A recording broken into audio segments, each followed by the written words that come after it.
melaksanakan itu. Umat mereka ini bagaimana kalau kami terhadapnya terutama makan-makan. Makanya kata mereka, kalau kita bisa baca ayat 19, ayat 18, kalau kamu taat setia melakukan perintahku, ketetapanku, kedatuanku, maka kamu jangan khawatir. Lalu Tuhan jelaskan sebagai dampak dari Israel atau umat melaksanakan perintah, ketetapan dan peraturan, dampaknya luar biasa. Kita bisa baca itu ayat 18 dan 19 sampai ayat 20. Untuk orang khawatir, saya siapkan malah tahun sebelum tahun-tahun mereka kamu menanam dan panen, tapi stok masih ada. Kamu masih bisa hidup dari pengadaan yang harus dilakukan. Itu luar biasa. Tuhan begitu mengatur dengan baik. Ya, kita fokus pada ayat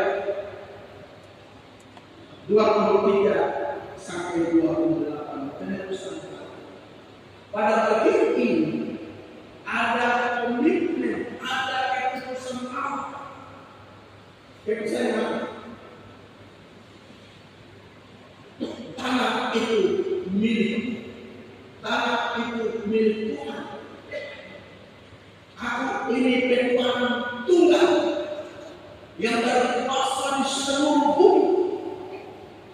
Sekali kalau kita baca tanah jangan dijual karena akulah pemilik tanah itu. Akulah pemilik tanah itu. Berarti petualang tunggal, penguasa tunggal yang berhak atas tanah. Kenapa? Ya karena berdasarkan janji Tuhan kepada lalu berdasarkan penciptaan. Allah tidak menciptakan manusia pada hari pertama, hari kedua, tidak. Tetapi Tuhan siapkan segala sesuatu di dalamnya tanah supaya tumbuh-tumbuhan bertumbuh. Tapi juga ketika Tuhan ciptakan alam pada hari ke-6 sudah ada tempat tinggal. Itu dengan demikian Tuhan mau menunjukkan kepada Israel bahwa tanah yang kamu masukkan dulu dan tanah yang cukup sebagai susu dan madu itu adalah milikku. Kamu itu datang sebagai pendatang. Kamu datang sebagai pendatang bagiku. Pendatang bagi itu hanya menguasai tanah-tanah. Lalu Israel masuk, orang-orang Israel datang untuk itu harus taat dan melakukan apa yang diperintah kepada peraturan Tuhan kepada mereka. Dan salah satu ketetapan bagi Israel adalah masalah tanah. Tuhan melaksanakan dua muka, jangan dua muka. Kalau dua muka, jangan dua muka. Kalau dua muka, lepas dan tidak punya hak lagi. Tapi jangan jual muka. Itu berarti jangan jual sembunyi. Kalau kau punya 1 hektar, ya jual berapa hektar lepas. Tapi masih jadikan. Itulah sebabnya kalau datang waktu tahun Nobel 50 tahun setiap periode 50 tahun. Kalau tahun Nobel ketiga harus kembali. Saya beritahu saya kembalikan. Tapi perhitungan sesuai dengan hitung tahun jual barang ini.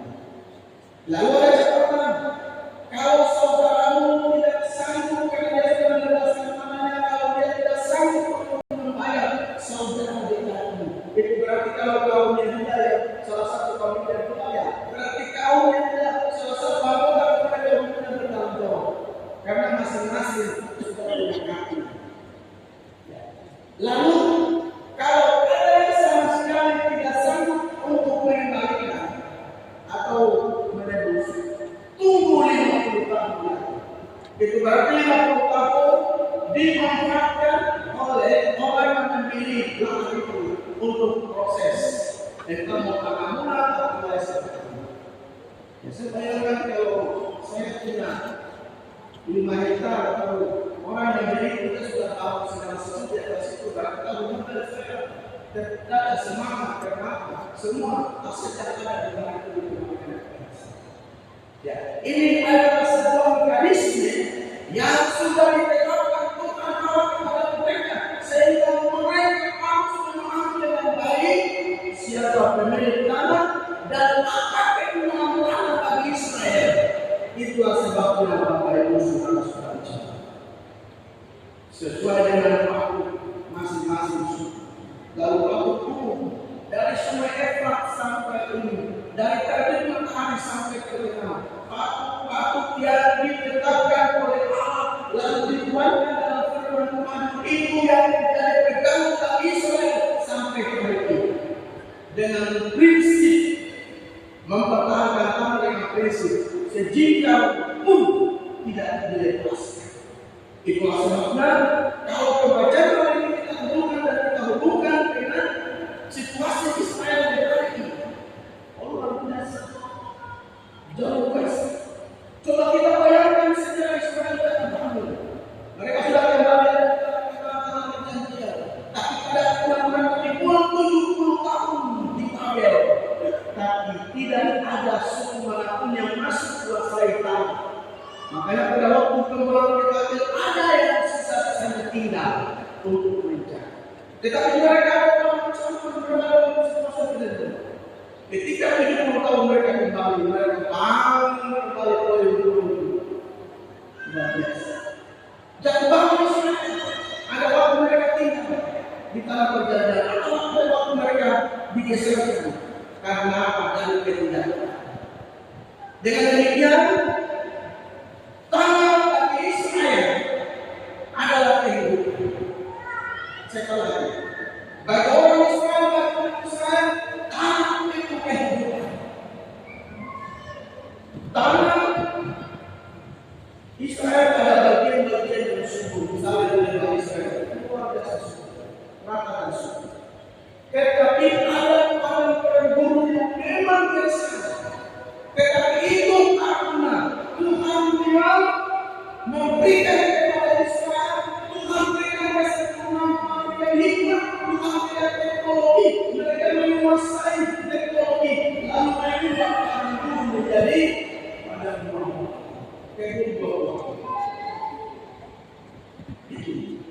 Itulah sebabnya Tuhan sudah menunggu. Tuhan tidak siapkan susu, Tuhan tidak siapkan madu, tetapi justru Tuhan siapkan adalah Tuhan berikan mereka kemampuan untuk mengolah dan teknologi menjadi bagian yang sangat kuat. Hari ini kita bicara tentang sekali kita bicara tentang bangsa Yahudi, apa yang kurang dalam bangsa ini. Bila teknologi dalam apapun mereka kuasai. Teknologi untuk pertanian mereka kuasai dan tidak ada yang kurang. Itulah sebabnya mereka dikatakan umat pilihan, umat perjanjian. Mereka ada di dunia Allah, dan ketika mereka tidak sering melakukan perintah kata Tuhan, maka mereka dilepaskan dari masalah dilemparkan mereka sampai di ratu kembali dari bangsa. Pasal dua zaman kekristenan kita ada beberapa kali untuk itu di tahun model apa yang penting apa yang penting dari tanah itu kepada kita. Tanah itu mengandung tanah itu bagaikan seorang ibu. Seorang ibu itu berarti di dalam rahim seorang ibu melahirkan tanah ini adalah yang selalu memberikan kehidupan. Itulah sebabnya kenapa Tuhan berikan aturan supaya Israel jangan menjual barang tanpa sebab. Silakan jual tapi jangan buka. Sebab di tahun juga harus apa makna firman Tuhan itu? Yang pertama tentang harus kita mengerti Allah dalam kehidupan Allah sementara mengendalikan kita dengan remnya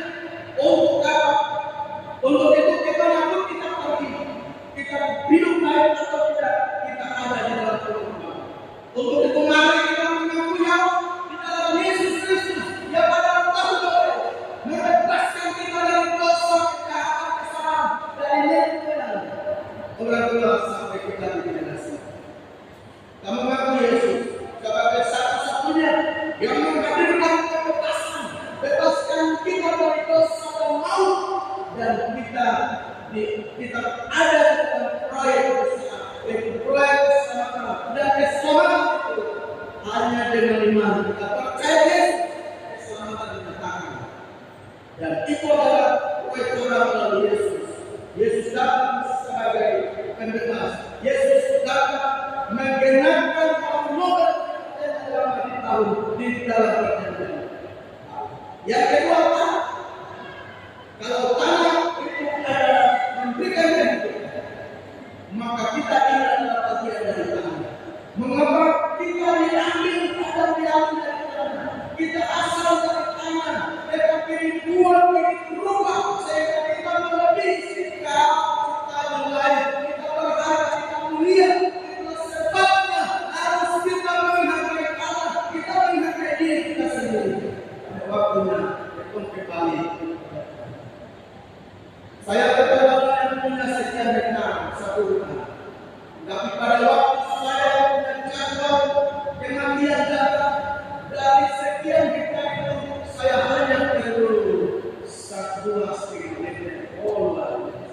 Untuk itu jangan sombong dengan apa yang kita punya. Sebab pada waktunya semuanya punya. Yang kita bisa berjalan karena semangat kita tinggal kita menunggu waktu Tuhan datang. Itulah sebabnya mari makna tahun Ramadan kita dalam rumah tangga kita dalam persekutuan jemaat tahun Ramadan ini memberikan kita makna harus kita bebaskan apa? Bebaskan hati ini dari apa? Kemarahan, kemudian dan lain sebagainya. Kecemburuan sosial dan lain sebagainya. Kita bebaskan. Bapak-bapak yang suka mabuk, tahun kebebasan tahun harus berlaku. Bebaskan dari hukum, dari bias, dari apa? Oke, dari hal-hal yang mengikat kita. Lalu kita tidak punya waktu dalam berjumpa dengan Tuhan. Apalagi kita ada berdoa dengan Tuhan. Ketika saya berdoa dengan Tuhan, itu adalah Tuhan. Ya, suara dari Tuhan lebih besar karena itu pakai. Sekarang benar-benar tidak. Mereka sudah bergeser. Mereka sudah bergeser. Bukan dia sudah bergeser ke kita. Begitu saya tanya hari ini, mereka dari siang Allah. Tapi aku pastikan kalau orang ada di situ.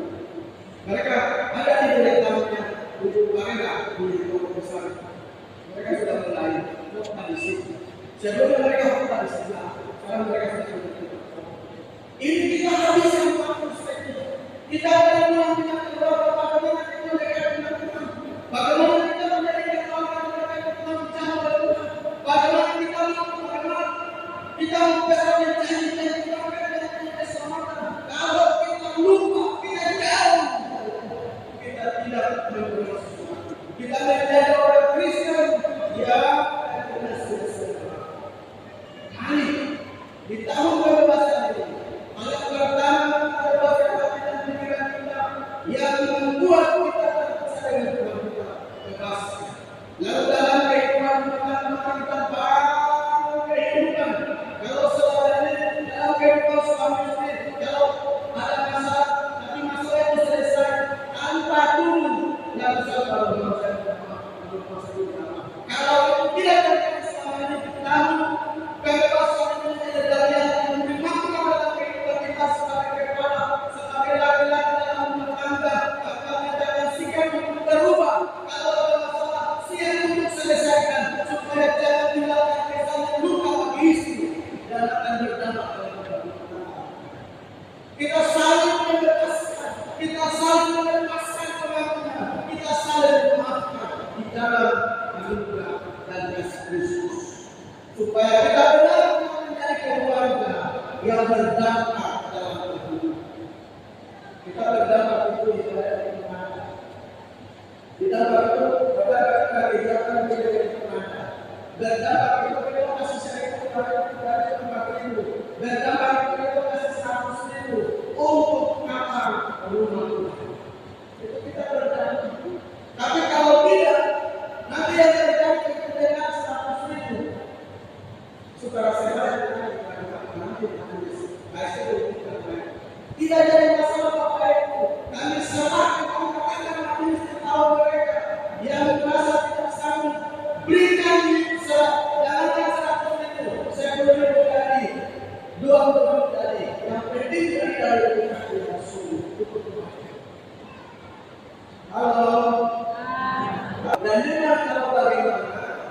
prinsip bukan sekamar saja di buffet berkata dengan demikian genapkan agama depan sudah genapkan sudah jangan tidur berlebihan Tuhan yang berdasar jadi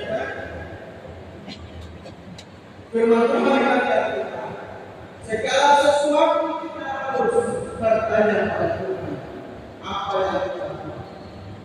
Saya bilang begini, masalah sesuatu yang luar biasa. Siapa yang mengatakan masalah, siapa yang mengatakan masalah tanah yang berada di fakta dan kenyataan bahwa tanah akan diambil. Untuk kembali hal lain itu banyak cara, tapi kalau tanah aku kalau saya punya saya pun jangan saya kasih masuk kalau kalian dan saya punya hati-hati sebagian yang menegaskan bahwa tanah itu milik Tuhan tidak hanya milik Israel saja Tuhan akan mendatangkan itu berarti